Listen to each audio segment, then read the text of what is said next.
అందరికీ praise the lord. దేవునికి మహిమ కలుగును గాక. క్రైస్తవులు అనబడే మనందరికీ కూడా విశ్వాసం అనేది చాలా ముఖ్యమైనది. విశ్వాసం లేకుంటే నీవు దేవునికి ఇష్టంగా ఉండలేవు. హెబ్రీయులకు రాసిన పత్రిక 11వ అధ్యాయం 6వ వచనంలో ఈ మాట ఉంది: విశ్వాసం లేకుండా దేవునికి ఇష్టంగా ఉండటం అసాధ్యం.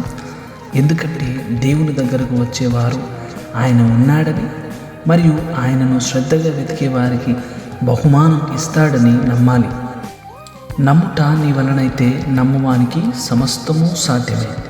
మనం బైబిల్ గ్రంథంలో చూసినట్లయితే మార్కు సువార్త 5వ అధ్యాయము 25వ వచనం 34వ వచనం అక్కడ ఏముందంటే, 12 ఏళ్ల నుండి రక్తస్రావ రోగం కలిగిన ఒక స్త్రీ ఉండెను.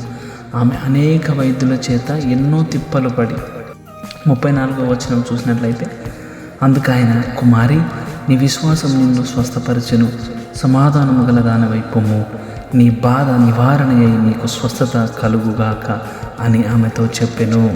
దేవునికి స్తోత్రం. ఇక్కడ మనం చూసినట్లయితే 12 సంవత్సరాల నుండి రక్తస్రావం కలిగిన స్త్రీ అనేక వైద్యుల దగ్గరికి వెళ్ళి తన దగ్గర ఉన్న డబ్బు నష్టం చేసుకుంది, కానీ ఎవ్వరు కూడా ఆమెను బాగు చేయలేకపోయారు. చివరికి ఈ రక్తస్రావం కలిగిన స్త్రీ యేసయ్య కోసం విన్నది, ఆయన వస్త్రం ముట్టుకుంటే బాగుపడతాను అని తనకు తానే విశ్వసించింది. ఆమె విశ్వాసం చొప్పున గొప్ప స్వస్థత పొందుకుంది. దేవునికి స్తోత్రం. ఏ వైద్యులు ఆమెను బాగు చేయలేకపోయారు, కానీ ఆమె విశ్వాసం ఆమెను బాగు చేసింది. దేవునికి స్తోత్రం. అదేవిధంగా నువ్వు ఏ శ్రమలు అనుభవిస్తున్నావు, ఏ వ్యాధులు అనుభవిస్తున్నావో నాకు ఇది తెలియదు, కానీ ఈరోజు నీ విశ్వాసం నిన్ను స్వస్థపరచబోతుంది. దేవునికి మహిమ కలుగునుగాక. ఆమెన్. Praise the lord.